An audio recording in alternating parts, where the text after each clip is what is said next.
Good evening friends. 69,000 शिक्षक भर्ती में एक बार फिर से आपका स्वागत है। और 10,000 से ज़्यादा सीटों की संख्या घटाकर 5,000 कर दी है।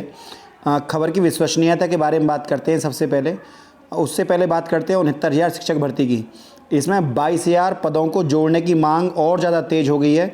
डुमरियागंज सिद्धार्थनगर की देखिए खबर है। 69,000 शिक्षक भर्ती में 90-97 पास अभ्यर्थियों ने ऑनलाइन धरना देकर 1,37,000 पदों भर्ती के अंतर्गत पदे जो 68,500 भर्ती के जो बचे हुए पद हैं उन्हें 22,000 सीटों को 69,000 में जोड़ने की मांग और तेज कर दी है, क्योंकि सुप्रीम कोर्ट के आदेश के अनुसार 1,37,000 पदों को 2 ही बार में भरना था। इसलिए अभ्यर्थियों का आरोप है कि सरकार ने इन वैकेंसीज़ को पूरा क्यों नहीं भरा, और ये बात सही है। उधर देखिए एक खबर और निकल के आ रही है। पीसीएस 2019 का जो बैच था उसको बिना सत्यापन के सरकार नियुक्ति दे रही है। क्यों? क्योंकि सत्यापन करने में समय लगता, इसलिए एक फैसला हुआ कि नियुक्ति पहले सत्यापन बाद में, और उसका सबसे पहला फ़ायदा यूपी पीसीएस को मिला है ना। देखिए सरकार करना चाहे तो सब काम हो सकते हैं। सत्यापन भी बाद में हो रहा है, पहले नौकरी मिल रही है, तो सरकार चाहे तो 22,000 सीटों को भी जोड़ सकती है। उधर अगला जो अब आईएएस का जो सिविल सर्विस का एग्ज़ाम है, प्रीलिमिनरी जो प्रारंभिक परीक्षा होती है आईएएस की, वो अब 10 अक्टूबर को होगी। पहले 27 जून को होनी थी, अब 10 अक्टूबर को होगी। उधर अपर मुख्य सचिव रेणुका कुमार ने 69,000 सहायक अध्यापक भर्ती में विभिन्न कारणों से रिक्त रह गए पदों को लेकर बेसिक शिक्षा सचिव से प्रमाण पत्र मांगा है। परिषद से रिक्त पदों की वास्तविक स्थिति की जानकारी। देखिए यहाँ तो कह रहे हैं, यहाँ तो रेणुका कुमार जो सचिव हैं उन्होंने ये कहा है कि हमें वास्तविक जानकारी नहीं है, हमें वास्तविक जानकारी मांगी गई है उन्होंने, ठीक है। उन्होंने बेसिक शिक्षा सचिव से जानकारी मांगी है। और इधर उन्होंने एक बयान दिया था, ये आपको शायद ना दिखाई दे रहा हो, इसमें मैं आपको दिखा सकता हूँ। देखिए ये बयान दिया था, अध्यापक भर्ती में नियुक्त करीब 64,000 शिक्षकों के दस्तावेज सत्यापन के लिए। देखिए यदि 69,000 में से 64,000 का सत्यापन हो रहा है तो मंडलीय सहायक निदेशक को प्रभारी को नियुक्त किया गया है।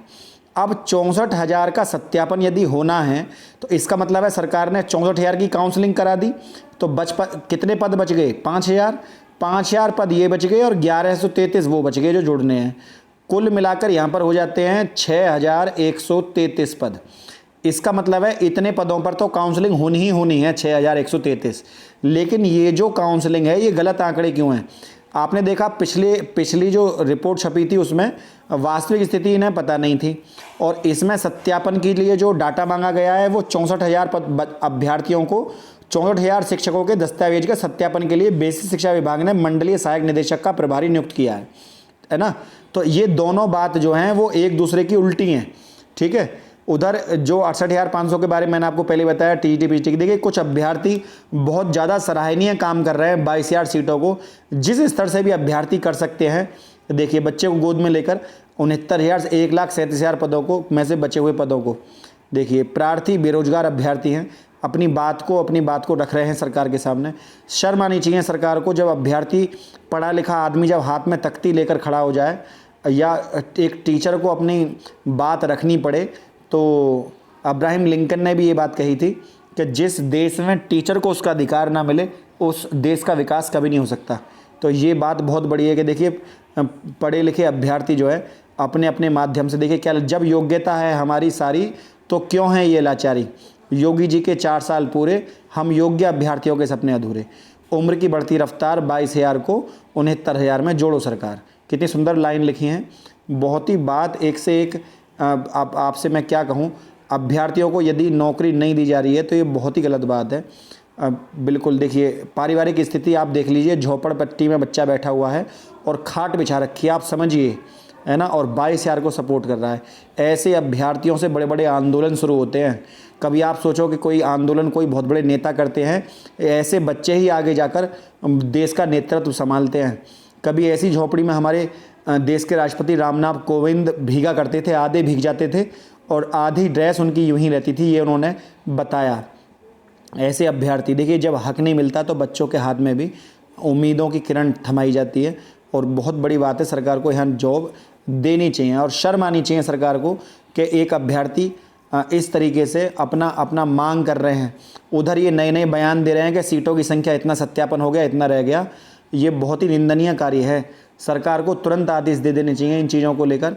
अभी एक खबर आई थी कि वेंटिलेटर पड़े हैं अस्पतालों में, उन्हें चलाने के लिए लोग भी नहीं हैं, है ना। कितनी बुरी बात है कि एक तरफ तो कोरोना से लोग मर रहे हैं और उधर वेंटिलेशन होते हुए भी उन्हें चलाने के लिए, हाथरस की घटना है अगर आपने देखा हो तो ये बहुत ही निंदनीय। उधर इसी तरह शिक्षक तो योग्य हैं पर उनको भर्ती करने के लिए सरकार जो है कोई आदेश नहीं दे रही है। सब कुछ होते हुए भी, संसाधन होते हुए भी उनका सही तरीके से इफेक्टिव यूटिलाइजेशन ऑफ रिसोर्सेज, प्राकृतिक संसाधनों का सही तरीके से संशोधन हम नहीं करते हैं। लेकिन ये तो प्राकृतिक क्या, मानवीय संसाधन है, ह्यूमन रिसोर्सेज है, उसका सही तरीके से सरकार देखिए 60-65 पर पास कट ऑफ पर कम से कम भी मैं आपको बता दूं कि लगभग 70,000 बच्चा ऐसा पड़ा है। सरकार भर्ती करे तो सरकार को कोई परीक्षा कराने की जरूरत नहीं है, केवल काउंसलिंग की फीस ले ले सरकार चाहे तो।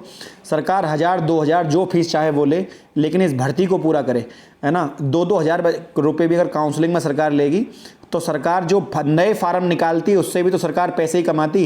ज़्यादा से ज़्यादा 500 या 700 रुपये लेती सरकार फॉर्म भरने के, है ना।